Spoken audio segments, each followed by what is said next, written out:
Excellent. We are now live. Hello, everybody. Welcome to class. I'm super excited about this one. For those of you who don't know me, my name is Jen J. I'm going to be sharing a little bit more about me in a few moments. We are just getting all of the technical stuff set up here, so you'll have to bear with me for just a couple more seconds here. And then we're going to go ahead and get started.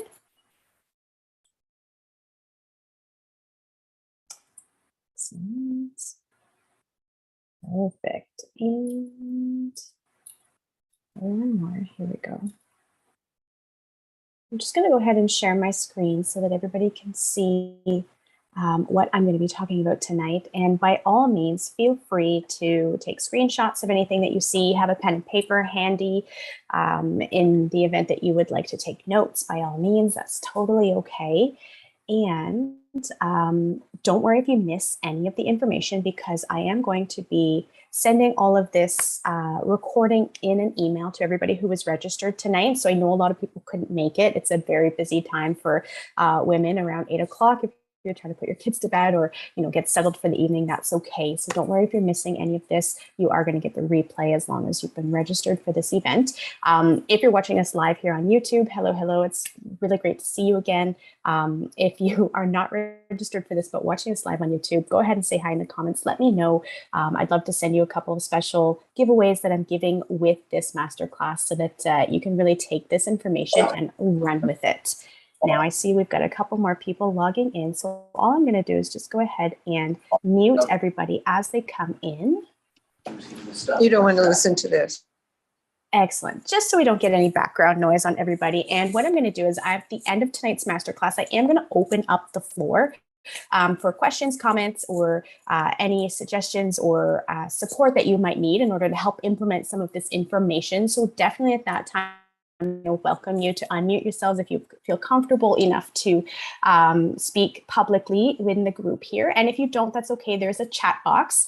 If at any time you have questions during the masterclass and you're worried you might forget them, go ahead and enter them in the chat box and I will address them at the end of tonight's masterclass.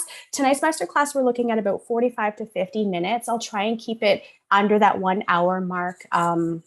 Really just because I know most of us don't like to be up too late and trying to function and everything before we get to bed. So what I'm going to do here is I'm going to go ahead and get started and go ahead actually and, introduce yourself in the chat. I would love to know where you're plugging in from, because I actually had a lot of new women register for this masterclass who I haven't yet met. So I'm really excited to learn a little bit more about you and who you are and where you're from.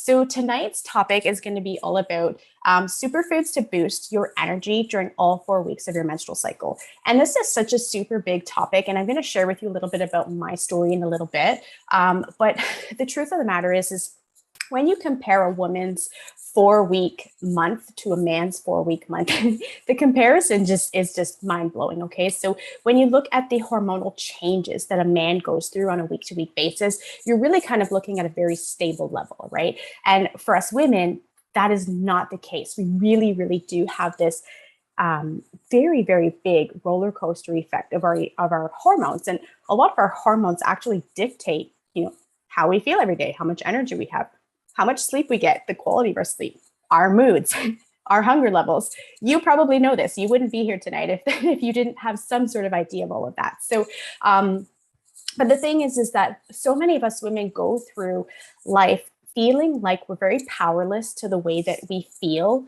around our menstrual cycle, and particularly the week beforehand or the week of. We just feel so powerless because there's so much change going on in the body at that time that it feels like there's nothing really that we can do. And so I know particularly for that 1 week before a cycle, our energy levels really do start to drop off. And the cool thing is that, through a simple set of tweaks and changes in your diet and lifestyle, you can actually feel really good most of the time in your cycle. I mean, you're going to have a couple of days off here and there, but you can actually really start to feel much better and take better control of the way that you feel every day by putting the right nutrients into your body. So some of the information I'm going to be sharing tonight is probably no-brainers, right? Like some of the foods I'm going to share with you, you're going to be like, oh, there's nothing special about these foods. But the cool thing is the nutrients in them are key nutrients that our body needs in order to really support the hormonal changes that our body goes through on a week-to-week basis. So let's go ahead and get started. I'm going to first round us off here and let you know that you're in the right place. Okay. So if your low energy levels prevent you from enjoying the things that you love, you're definitely going to want to be listening and paying attention, taking notes, taking screenshots, or just power through the recording when I send it to you tomorrow. You're also in the right place if you feel like your period dictates when, where, and how you can enjoy your life. And I know for me, that was a really, really big factor for almost 15 years. I'm going to share a little bit about that with you in a bit. But for almost 15 years, there was a time where my period literally dictated how, when, and where I could enjoy life. And it really, really did leave me feeling very powerless for a very long time. If you're waking up tired and you're hitting the snooze button a few too many times, you're going to want to take some notes in this masterclass tonight. And if you feel like you're struggling to maintain energy levels all day long, this is definitely going to help you have that better understanding of how important nutrition really is for the body, and how just a few simple tweaks to your system and your routine that you probably are already doing. Most of us try to live a pretty healthy lifestyle, but a few simple tweaks can really go a long way in ensuring that your energy levels stay stable all day long, as opposed to really dropping off, especially around that 2:00 mark. Now, because you registered tonight, and if you're watching me live on YouTube, let me know, just say #live. And I will send you this as well, but this is going to be in your email tomorrow, just for thanking you for registering tonight, for showing up, for paying attention, for taking an interest in the topic and furthering your education and empowerment of yourself. Okay, so number one is I'm going to be sending you a success ebook, which really does just cover everything we're going to cover tonight, but it'll be in a booklet format. So you are welcome to print that out. You can keep it in your fridge. You can keep it somewhere, or sorry, not in your fridge. Why would you keep that in your fridge? You can keep it on your fridge or in your kitchen, or somewhere handy where you just have this resource to refer back to whenever you're not feeling your best and you feel like there's some things that you could change. I'm also going to be sending you a 4-week meal plan, which is amazing, because we're going to take all of these foods and really implement them in a really simple, easy, systematic way. And I'm a mom, okay? I have a 5.5-year-old. I totally get how hard it can be to feed our families really good food, especially if we're trying to make changes for ourselves. So these meals are really simple. They're easy to make. They're family friendly, and they're really tasty and fresh. So you're really going to have an easy time implementing these for yourself and the family. And then a recipe guide to accompany that meal plan. So you'll have all of it in one place, which makes it really easy for you to decide what you're having for dinner that night, the lunch, breakfast, and start implementing. And it also means that if you're not the primary food preparer in your house, that anybody in your family can actually implement what's on the menu by referring to the recipe guide. So you can just print it out or share it to all of your devices so that everybody has a digital copy. Now, the lessons I'm teaching you tonight are actually coming from my Cycle Syncing for Hormonal Bliss program. And this is really just all about rebalancing your body's natural rhythm for menstrual cycle relief. So a lot of us deal with all kinds of menstrual related symptoms, things like painful periods, heavy bleeding, PMS symptoms, mood swings, intense cravings, bloating, low energy levels, ovulation pain, hair conditions, skin conditions, skin breakouts. Even me now in my 30s are still dealing with some of the after effects of having had a hormonal imbalance for so long in my lifetime. So this program really does just look at rebalancing what's going on in your body and supporting your body from a diet and lifestyle based focus to actually help your body or to give your body what it needs during the various times of your cycle. So tonight is a snippet, just a small piece out of that program that I'm sharing with you tonight. So welcome to everybody who's just logging in here. I really, really appreciate you showing up tonight. My name is Jen Jodwine. A lot of people have difficulty with my last name, so just go by Jen J. I am an advanced holistic family nutritionist. I have a really strong focus in my practice on plant-based nutrition. And that's not to say that all of my clients are vegan or that I promote a vegan lifestyle, but it really is to say that the quality of health that you can provide yourself by implementing more plant-based practices in your diet and lifestyle can really, really improve the quality that you get out of your body. So I have a very strong focus on that and really help you understand the health impact of adding more plants to your diet. I'm also a women's hormone health coach, hence why we're here tonight. Hello, hello. And this has stemmed from my own personal journey of a hormonal imbalance. I started suffering at 13 with very painful periods, very painful ovulation, a lot of unrelated systematic or systemic issues, inflammation, body pain, joint pain, low energy levels in my teen years. And it went undiagnosed for quite some time, despite the fact that I was seeing doctors regularly and specialists on a pretty regular basis. It wasn't until I was in my 20s, in my family making years, where I was really finally able to get answers to what was going on with my body. And it turned out that I have polycystic ovary syndrome, which is quite common for many women. And as a result, I also now have what's referred to as an estrogen dominance. And that's where my body has just too much estrogen. And it creates this ripple effect in my body where I'm very, very sensitive to different things. As a result, I also now have endometriosis. So I really have this long list of symptoms and problems that I go through every month. Okay. The cool thing is that when I finally got my diagnoses for all of these issues I was going through, I was 29 years old. And the only option that was medically available to me was medical menopause, which literally meant that at 29, I would be going through symptoms and experiences that the average 45, 50-year-old woman goes through. And then I would be looking at that for life. And I wasn't quite ready to accept that reality. I really, really wanted to be able to try everything in my power to manage what I was going through before I took that route. And I'm very, very fortunate that I have been able to do that. I have managed to reduce the majority of my symptoms to almost nothing. I do still deal with the occasional flare up or a systemic issue going on, but on the whole, my life has literally done a 180 just by implementing some very hormone healthy habits into my lifestyle.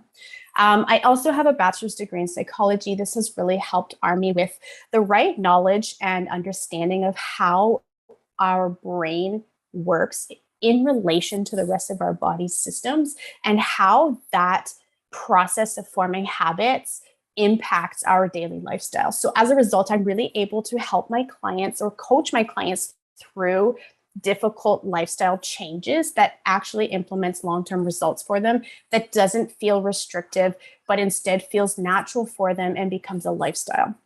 I'm now a published author, which is kind of really super weird for me to say. I never envisioned myself going that route, but I was presented the opportunity last year. I wrote a book. It's been published. It's on Amazon. It is the Plant-Based Mediterranean Diet Cookbook. You can look that up if you'd like a copy of it. And I'm also in the process of publishing a second cookbook. So that'll be out in early summer this year. And then, as I mentioned before, I'm also a mom of one. So my daughter is 5.5 now. And I was very, very fortunate that despite looking at some severe fertility impairments when I was in my early 20s, implementing some simple and hormone healthy habits actually allowed me to achieve pregnancy naturally and carry to term a very healthy baby. So that's something that I'm very, very, very quite excited about, obviously. And so that's me in a nutshell. Now, if you're interested in learning more about me or seeing more about how I live my lifestyle or implementing some healthy changes that you can make at home, you can follow me on social media. My hashtag or my handle is Healthy Living One Bite at a Time. You'll find me on Instagram and Facebook like that. And then I'm also on TikTok, which you'll see my videos in my other social medias. So all of that's there if you want to connect with me outside of this masterclass. But let's go ahead and get started. Okay. So one of the things that most of us don't realize is that signs of low energy are typically one of the last symptoms that our body actually goes through before we consciously recognize that we are lacking energy, that our body is systemically and cellularly lacking energy. So oftentimes we can have things like dizziness or blurry vision, weak muscles, slow responses and reflexes.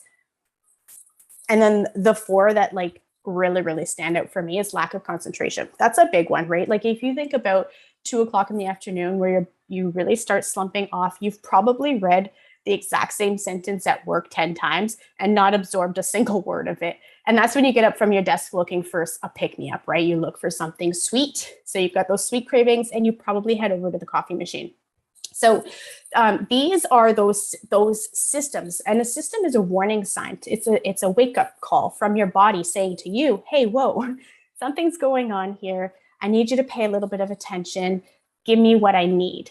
Now, our body's instinctual reaction to increase our energy levels is to always go for a simple carbohydrate. That would be our sweet foods. So white breads and bagels and candies and chocolates and donuts and cakes and all of those really sweet things, and maybe even coffee with your sugar in it, okay? And that's because that simple carbohydrate is going to give us an immediate boost of energy. Unfortunately, it also throws off a whole lot of other systems in our body, puts us at risk of, type 2 diabetes, cardiovascular diseases, obesity as well. But if we take a moment to recognize what that is telling us, is really what that's saying is, hey, whoa, I don't have quite enough nutrients or support in my body right now. Please give me what I need in order to feel better.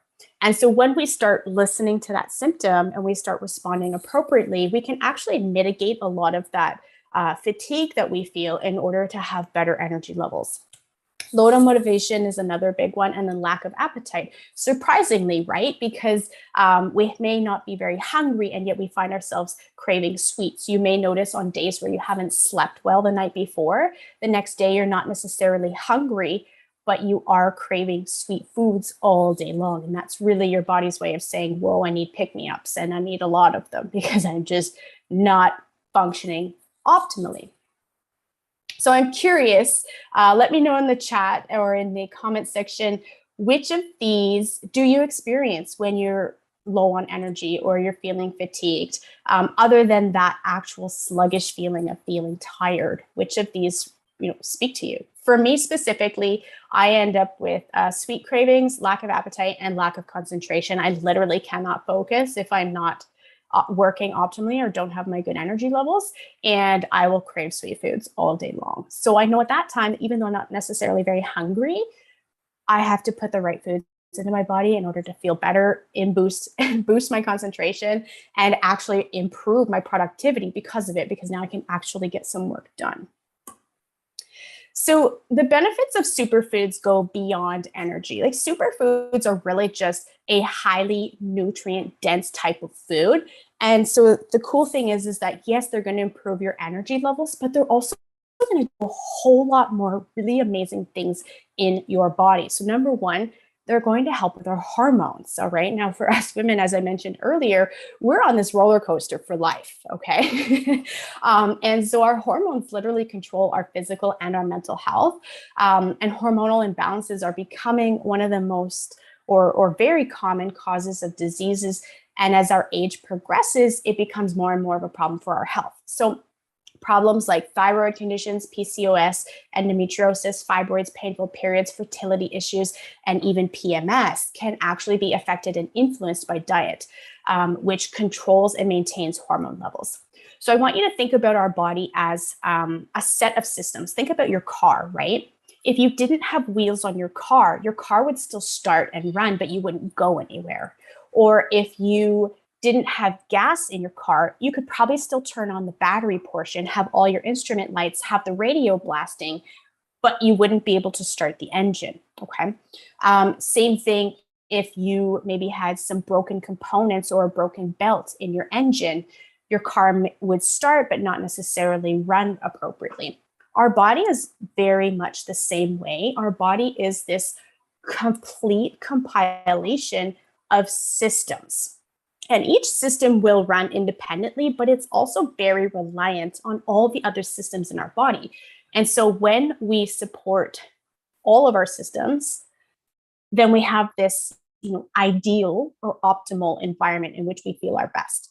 Now, when one system isn't working quite as well as it could be, the rest of our body systems kind of pick up on that and say, okay, we got to pick up the slack over here. So we're going to compromise and change the way that we react in order to pick up the slack for this system that's not necessarily working. So our hormones really do help dictate a lot of that, and not just our menstrual cycle hormones. So not just our estrogen, progesterone, follicle stimulating hormones, none of that. It's also things like our cortisol, our stress hormones, our melatonin, which is our sleep hormones, our adrenaline, our dopamine, like our feel-good hormones, right? So all of these hormones are dictated by what all the rest of the systems in our body are doing. And so those hormones help to regulate the rest of our symptoms. So we have this really, really tight circle that's happening where we have our body maybe not necessarily working optimally. So we've got our hormones dictating how the rest of our systems are going to work. And then as one system changes, so does our hormonal feedback system. And so it keeps cycling around.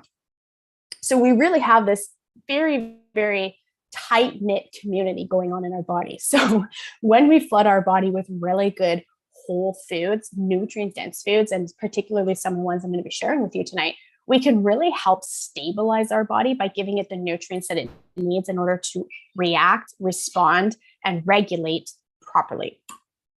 So the next one is sleep. Getting a good night's sleep is obviously so important. We know this, right? We know that the average adult should be getting 7 to 9 hours of uninterrupted sleep every night. And yet we also know that most of us don't get that, or it's very low quality sleep. Hence why you're probably waking up very groggy and tired in the morning. But a lack of sleep is actually becoming a really big cause for a lot of medical conditions, and things like weight gain, thyroid conditions, insulin resistance, cardiovascular disease, and even food cravings are influenced by the quality of our sleep the night before. And cumulatively, so if you continually don't get good sleep, you're going to continually add to your risk of developing various illnesses, diseases, and symptoms in your body. So superfoods can help prevent these problems by giving you a more restful sleep, because they're triggering the right sleep hormones. They're helping regulate that. And when our body's able to sleep, reset, and regenerate, then the next day we're starting with a clean slate. This one's a fun one, our sex drive. Believe it or not, our food can impact our sex drive. And a diet full of nutrient-dense foods can help improve your sex life, not just by enhancing your sex hormones like your libido, but also increasing your stamina and your blood flow, which is really cool, right? So if you maybe have difficulty achieving orgasm because maybe you're not very sensitive, increasing your blood flow can actually increase that sensitivity, which can improve that situation. So providing your body with really good nutrition can keep your metabolism boosted, keep your energy levels up for all hours of the day and even the night in the right circumstances for you. The next is our gut health. So a really large number, and it's somewhere in like the 100 trillions of microorganisms actually live in our digestive system. Most of us are pretty familiar with this. We call them probiotics, right? And many of us probably take a probiotic supplement of some kind in order to help make sure that we are keeping that system populated. Now, the really cool thing is we can actually do that through food. And our digestive system has this symbiotic relationship with our body. So it's becoming quite known now that our gut system is our second brain, and a lot of functions happen in our gut system, including things like mood regulation, sleep hormone production, estrogen metabolism. And we have these probiotics living there, like these positive, helpful microorganisms. But when we're consuming foods that are maybe harming those ones, we decrease that population. And then the best ways we can help feed that population and allow it to flourish and grow is to feed it the right food, which is prebiotics. These are fiber-rich foods, and these allow our probiotics, or these healthy organisms, to flourish and repopulate. So we keep a healthy digestive system, which also allows us to have things like less bloating, a slimmer feeling in our stomach, more energy levels, and more regularity when it comes to going to the bathroom. One of the other things you're going to start to notice when you start implementing really nutrient dense foods is that your moods are going to change. So there's a lot of factors that influence our mood, environment, sleep, stress, genetics, nutritional deficiencies, even. So it's not all necessarily just food related, but being aware that food does influence the way that you feel and the way that your body thinks, those processes can help you, boost your mood. So you actually do have a lot more regularity in that. And particularly for women, if you experience a lot of mood swings, and particularly that week before your period in the luteal phase, improving the types of nutrition that you're eating during that time. And I get it. That's the time of the month where you just want to eat everything in sight, including all chocolates, sweets, and candies, right? I get that because that's what our body is instinctually craving. However, with the right foods during that time of your cycle, you can actually mitigate a lot of those PMS mood swings and food cravings in order to help regulate some of that mood swing that will happen. So they help improve our mood and prevent mood disorders by balancing other hormones like our serotonin, dopamine, and even lowering systemic cortisol levels. So cortisol is our stress hormone. When it's through the roof, the rest of our body is just really, really sensitive. It will overcompensate in so many different ways in order to help your body recover from that systemic stress going on. Stress is a huge topic. If you're curious to learn more about stress, you're definitely going to want to, follow me on social media and maybe check out my YouTube channel, because I do have some more topics about stress as it relates to hormones in my YouTube channel. So there's definitely some helpful information there for you, as well as the blog on my website, which will be in my email tag tomorrow. You can check it out there as well. There's it was literally the straw on the camel's back for me in what actually changed my life when it came to balancing my hormones and getting systematic or symptomatic relief from what I was experiencing every month. So it is not to be understated. Now, I want to ask you, do you ever notice your energy levels during the various times of your cycle, right? So what time of your cycle do you feel the most energetic, and what times do you feel the least? Let me know in the comments. For me personally, my energy levels are definitely the lowest in the 3 to 4 days before my period, and then definitely the first day of my period. My energy levels are like through the roof, like bouncing off the walls during my ovulation time, which is typically 14 days before my next period starts. So, and that's pretty consistent with what our hormones are actually dictating during that time. But not everybody is always aware of the relationship between their energy levels and their menstrual cycles. So that's why I asked this question, because it is always interesting to see if you notice it. Now, what we're going to do here is we're going to go really quickly through the various phases of our menstrual cycle so that you can see how our energy actually changes during that time. Now, I'm not going to go super deep into this because it is quite complicated and I don't want to overcomplicate it for you. But basically, we have our first phase, which is our menstrual cycle. Typically lasts, 5 to 7 days for the average woman. And this is the time where our hormones are at an all-time low. It's the lowest they will ever be during our entire 4-week cycle.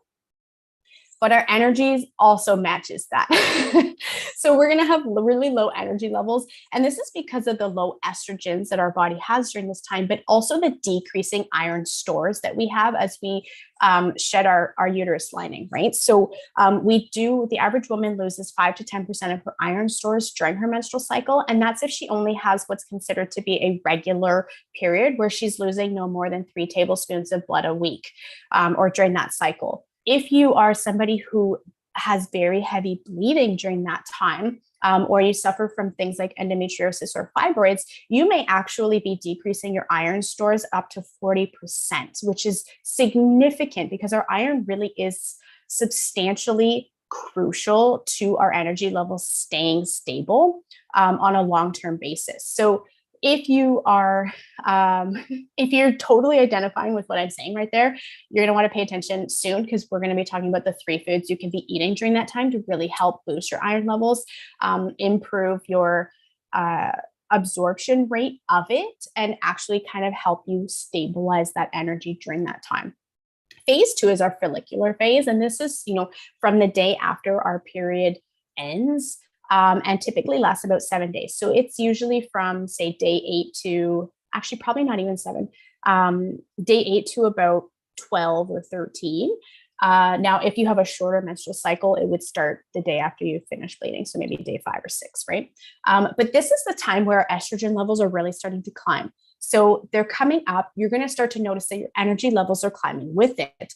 And you'll notice that each day's energy level feels better than the last. So you're going to continually have this climbing effect of the way that your energy feels as you go through this cycle. Now, one thing to note is if you are on hormonal birth control, so if you have an IUD or you take oral contraceptives, the pill, anything like that, a lot of this information isn't necessarily going to apply to you, or you're going to want to consider the fact that you're likely in the luteal phase all of the time. And this is because when we're on hormonal birth control, we don't have these hormonal changes. We have a pretty stable dose of progesterone running through our system, so that our estrogen levels are really quite a bit lower or managed in order to inhibit ovulation. Okay, so that moves us into our ovulatory phase. After we pass through that follicular phase, we're in our ovulatory phase. This is typically a 5 day time period, so day 12 to 17 roughly. And this is where your energy is going to hit an all-time peak because your estrogen is also at its highest during this time. Now, estrogen is that's our female hormone, right? Like the one that we refer to or think of when we think of female hormones. This is the one that really does dictate a lot of what our body goes through. And with the right amount of it in our body, we can feel amazing. And with too much of it, we can run into problems. Not enough of it, then we run into fertility issues where we're not quite ovulating consistently, right? So this time period, these 5 days of your month, is where you are going to be so on. Your skin is going to glow, your hair is going to feel luscious, your energy levels are going to be through the roof, you're going to feel really social, you're going to want to hang out with friends, you're going to want to have busy time with your spouse, and you're just going to feel really, really connected to everything you're plugging into. So if you have high demands at work, it's going to feel like a breeze, as opposed to if you were in your luteal phase where your body really starts to go for a bit of a loop-de-loop here, okay? This is where we have an increase of our progesterone, which is commonly known as our pregnancy hormone, okay? And this is where we go through those PMS symptoms of food cravings, sleep disturbances, and all of this is going to impact our energy levels. The luteal phase, unfortunately, lasts almost 10 days. So from day 18 to day 28, it basically, we're in that for 10 days. So for 30% of our cycle, we are going to be battling our energy levels. And well, even more than that, when you factor in the length of our menstrual cycle after our luteal phase, right? So for probably a good 2 weeks out of the 4, our bodies are naturally going to have low energy. So we really want to be able to understand how that impacts our life or your ability to manage the things in your life and be able to take better control of that so that you can function at an optimal level all 4 weeks of your cycle. So the reason that is so important, right? Like why it's so important that we're able to manage that is that we're literally, imagine if 2 out of 4 weeks every month, you were unable to work your best or to enjoy time with your family or your friends or your spouse. Like how would that impact you? Or how does it impact you already? I know for me, there was a really tough time where my anxieties were going through the roof because I just couldn't manage the way that I was feeling. It was increasing my anxiety. I was feeling really triggered and snappy, really uncomfortable being around people.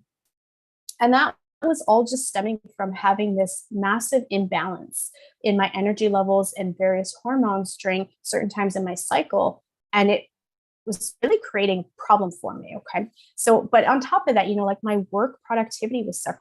I wasn't able to actually function properly. I had a lot of brain fog, a lot of energy slumps, and just wasn't able to focus, right? My social life was affected. And I'm sure as I read some of these out, you're thinking, oh, wow, I can actually relate with some of that, right?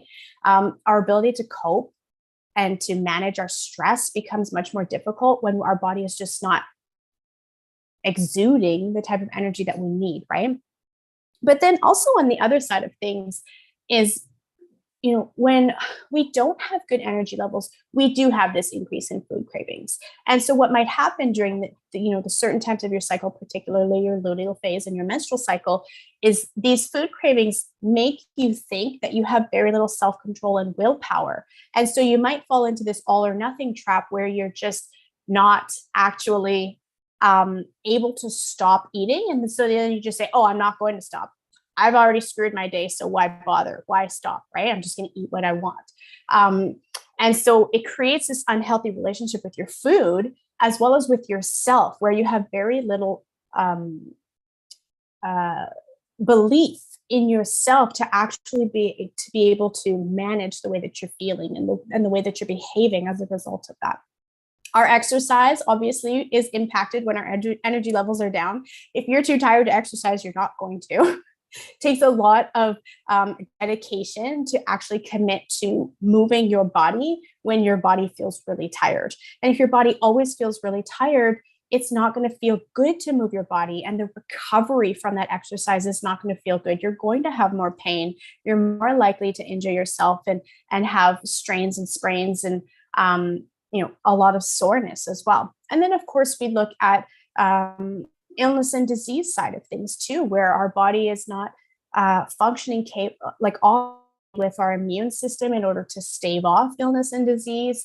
And the more fatigued our body gets, the more susceptible we are to being sick in various ways. Now, this middle image here shows something that's really, really interesting, because oftentimes many women associate low energy levels with obesity or with being too overweight or having too much fat on their body. And so that's why I wanted to bring this picture to attention, because yes, that's true. When we have excess fat stores on our body, that's a self-protection mechanism, okay?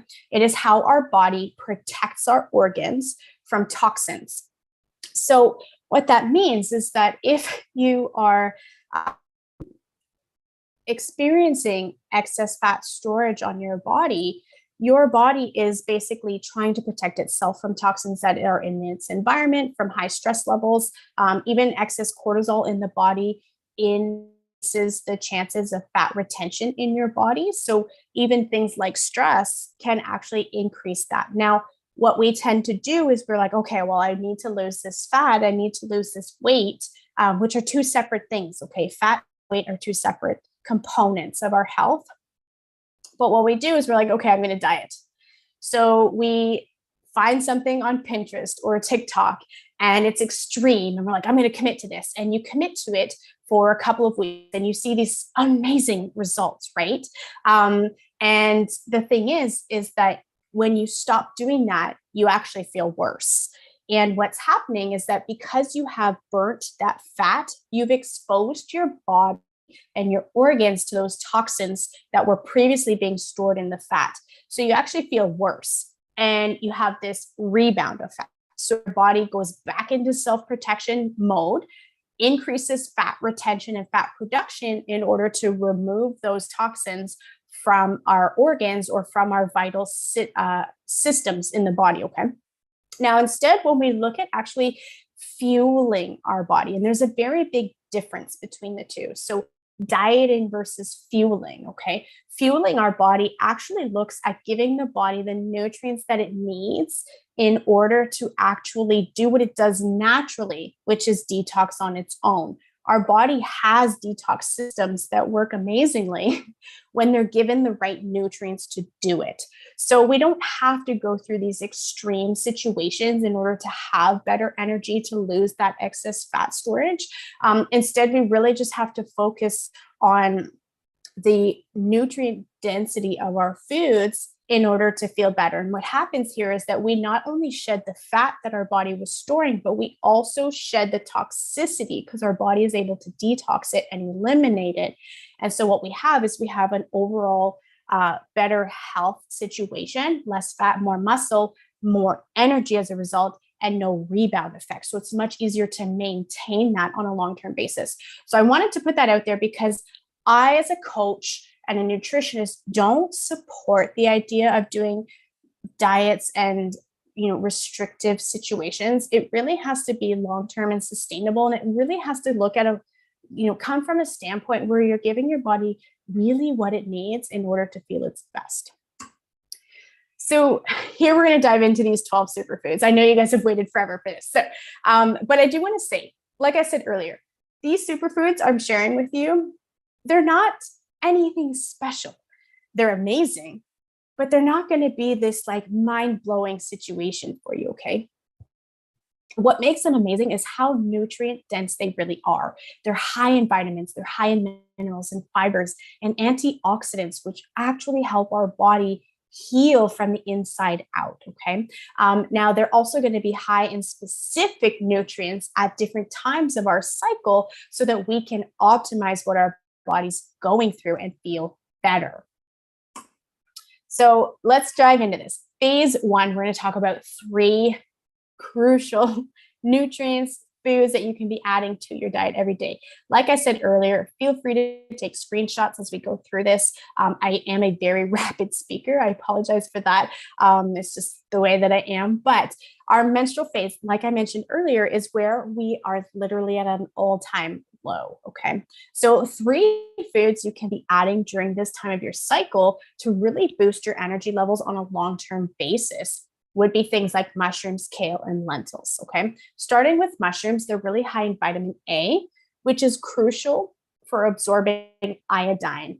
Now, iodine is a mineral that's crucial for our thyroid. Last month, we actually dove into metabolism, and we talked about thyroid health as it relates to that, okay? So our thyroid is one of our crucial glands and systems in order to regulate energy in our body. If it's not absorbing iron, we're going to have issues with our thyroid. So increasing the level of vitamin A you're consuming can help you achieve that. Now, when I start talking about vitamins, you're probably right off the bat thinking, okay, how much is in my multivitamin? Okay. I want to say something. I am a food first coach, first and foremost, all right? And what that means is that our body can absorb, unless you have very, very unique situations, can absorb our nutrients from food so much better than it can from a multivitamin. So when I talk about our vitamins here tonight, I really want you to consider how can you add these foods specifically to your diet more often, as opposed to saying, okay, these are the vitamins I need. How many capsules or pills can I take in order to get that? Okay. There's a whole topic to be discussed on vitamin supplements. So I'm not even going to touch that, but I do want you to think about how you can add these foods specifically to your diet on a regular basis. The next one is potassium. Potassium actually starts to fall off during our luteal phase. So those 10 days before our menstrual cycle, our potassium needs increase. And so our potassium stores actually decrease as our body starts using it. So what we want to do during our menstrual cycle is actually start eating foods high in potassium in order to help build those levels up so that we have that stability as we move into the second half of our cycle. And that really helps our body prepare for that, okay? Next is kale. If there's one food that you can be eating, oh my gosh, every day for your hormone health, it's kale. I have a whole blog section on kale on my website because it is just a superfood when it comes to women's hormone health. But it's really high in plant-based iron and zinc, which are really great, as I mentioned earlier, for our energy levels because we are rapidly depleting them during this time of our cycle. Also, it's really high in fiber, so that helps keep your bowels moving and eliminates toxins during that time of your cycle that would leave you feeling sluggish in your follicular phase. So as you move out of your menstrual phase into your follicular phase, having toxins building up in your digestive system are going to leave you feeling sluggish in that phase. So you really want to make sure that you're eliminating them before you get there so that you're not reabsorbing them or slowing down during that time of your cycle when your energy levels actually should be increasing, okay? And next are lentils and pulses and plant-based proteins in general, right? They tend to be very high in zinc, iron, and fiber. Again, just like kale, like they're going to raise up a lot of your energy levels that way. But also too, because this is the time when our energy or our hormone levels are the lowest, we really want to focus on ensuring that our body is producing healthy hormone levels as we move out of our menstrual phase. Lentils are really great for that. They help with hormone production so that we have those better and stable energy levels all month long. They're also also really high in B vitamins, which are known as our energy boosting vitamins. If you look at any like sports drink or mineral water, you're going to see they're really high in vitamin Bs, and that's because they do replenish the body's energy stores quite rapidly, but they're also water soluble, which means we lose them very rapidly in our body. So we need to be eating them and consuming them on a very regular basis. Next, we move into our follicular phase. All right, now this is where we want to focus on ensuring that the hormones that are building are doing so in a very healthy ratio to each other. When they're not in a nice ratio, this is where we tend to see a lot of flip-flop. So number one thing you can be adding to your foods rich in natural probiotics. They're cultured and they feed that digestive system, which helps move out the toxins that weigh us down. Okay. In addition to that, they also help encourage healthy estrogen metabolism so that the rest of your cycle is less symptomatic, right? Nuts and seeds, they are nutritional powerhouses. If you do not have any allergies, I highly recommend that you start adding them to your diet. They're really great sources of protein, but they're also really great sources of healthy fats, which are perfect during this time of our cycle in order to synthesize and metabolize healthy hormone levels. Also high in iron and zinc, so they're going to help you replenish what you might have lost during your menstrual phase that you weren't able to recover through diet during that phase. Broccoli is another like top hormone food. It goes up there with kale. It contains indole 3-carbinol, and this is a powerful hormone balancer. Okay, and it helps with our estrogen metabolism. So again, like this is the time of our cycle where our estrogen is reaching an all-time high. But if it gets too high and gets way over that healthy range, then that's where we run into issues with painful periods and fibroids, maybe even painful ovulation, issues with fertility, all of that, okay? But broccoli is also really high in our B vitamins, our vitamin C, and antioxidants. So it helps balance cortisol levels in the body, counteract free radical damage, which is essentially our cells being attacked and dying from toxins. And then it reduces systemic inflammation in the body, which could lead to feelings of fatigue. So when our body has a lot of inflammation, because it's busy fighting off, that inflammatory response, what happens? Our body compensates, lowers energy, all right?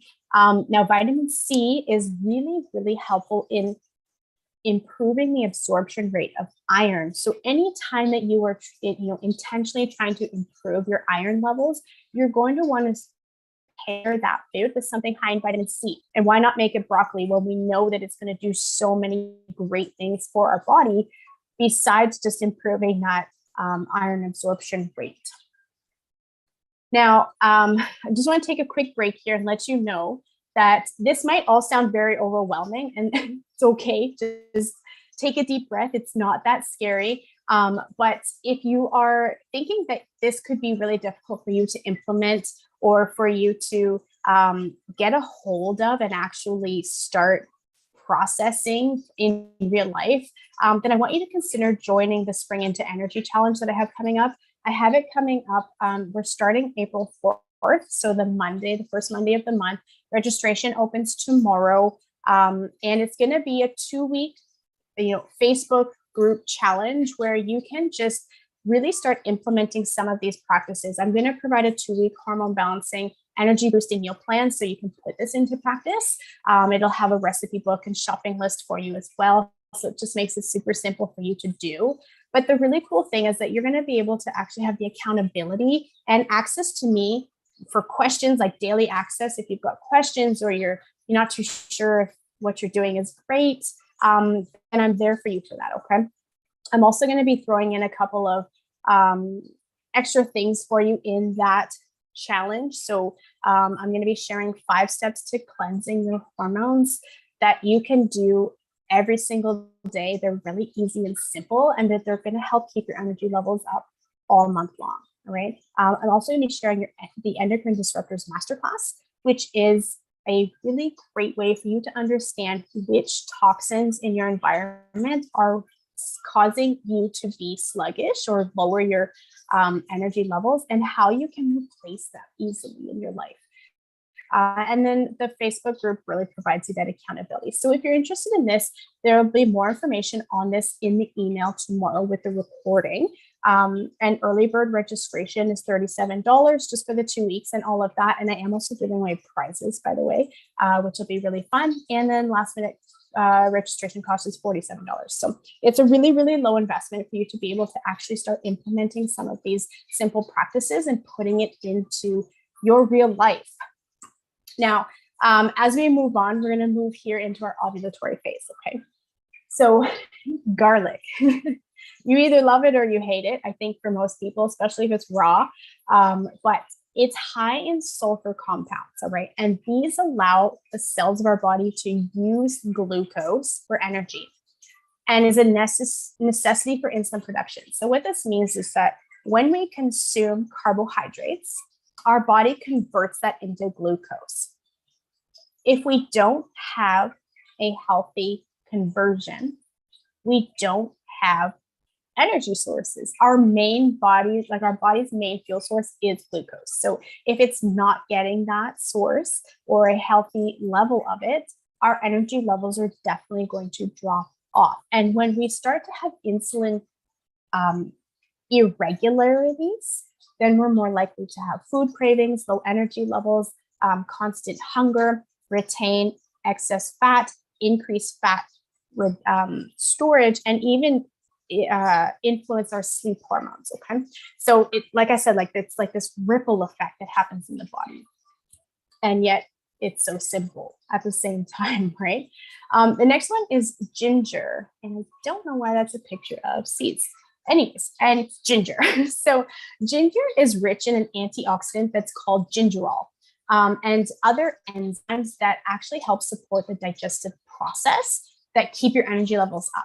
So one of my favorite ways to eat more ginger or to ingest more ginger is literally to have like a ginger tea in the mornings, particularly if you're feeling really sluggish. Instead of having that coffee, I would encourage you to have a ginger tea.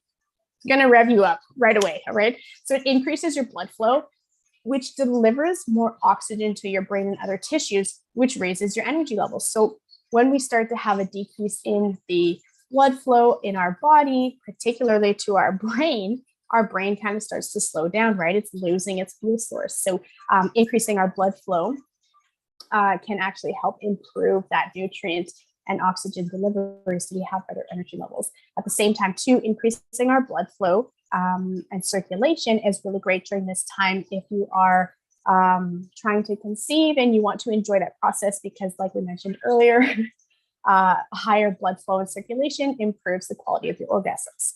So next is pineapple. This is a really great time in your cycle to have foods that are high in enzymes.